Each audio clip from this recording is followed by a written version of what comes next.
The coolest thing was I was going through a photo album when I was younger, and Skip Etchells and my grandfather, Bob Lippincott, they were both sitting on the couch, and I was in the middle of them, I think at the age of 2.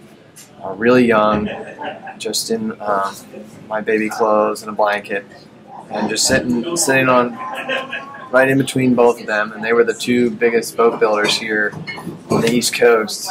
We're big competitors of each other. Really? But also we're friends here that grew up racing on the Eastern Shore, up and down from St. Michael's to Oxford to Cambridge. They kind of got me hooked, and I didn't know it at that young of an age, but as I grew older, I got into opti sailing. I started out here at the Traveling Yacht Club in the junior sailing program, and that's a big summertime from June to August. And then as I outgrew that program, I traveled over to Annapolis, set out of the Annapolis Yacht Club, and they had an all-year-round sailing program. I kind of moved on to the 420s and continued my training in a two-person double-handed boat. Right. And sailed that in high school and college. And then after college, or during college, I started sailing the Star back in 2009.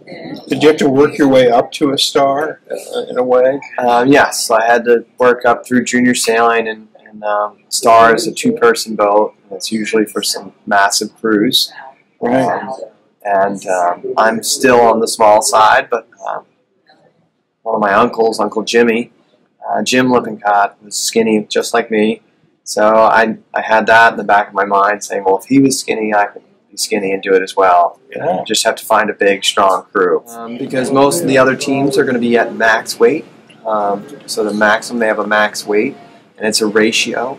And it goes up and down based on the size of the skipper. So the heavier the skipper, you can have a pretty decent heavy-sized crew. So me being a lighter skipper is kind of a disadvantage because most of the skippers can be, close to 200 pounds, and I'm close to 150.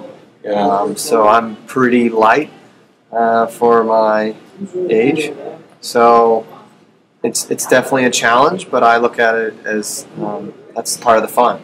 Well, when I do win races, it comes down to, one, did I have a good start? And you have to have a good start in order to be in the top 10, top 5. If you don't have a good start, you're already working at a disadvantage and you're from behind. It's very hard to grind back, especially in a fleet like what's coming here to Oxford. It's a very stacked fleet. Everybody's skill is top notch, so it's going to be very challenging. But yes. It mainly comes down to strategy, knowing, connecting the dots between the shifts. There is a home court advantage. Let's talk about that. I really enjoy being here at home because people are asking me, oh, so when I come to Oxford, what do I have to look out for? And it's like, nothing. You're going to figure it out on your own. I'm not telling anyone anything. I feel a little bit of pressure. I got a lot of people supporting me at home. But I'm also, my family sailed out of here for years, and I'm really just excited to continue what my grandfather, his success, and kind of keep the family going. The last Lippincott star sailor that's actively going around and racing star boats still to this day. So I want to keep the tradition going, and I'm really excited.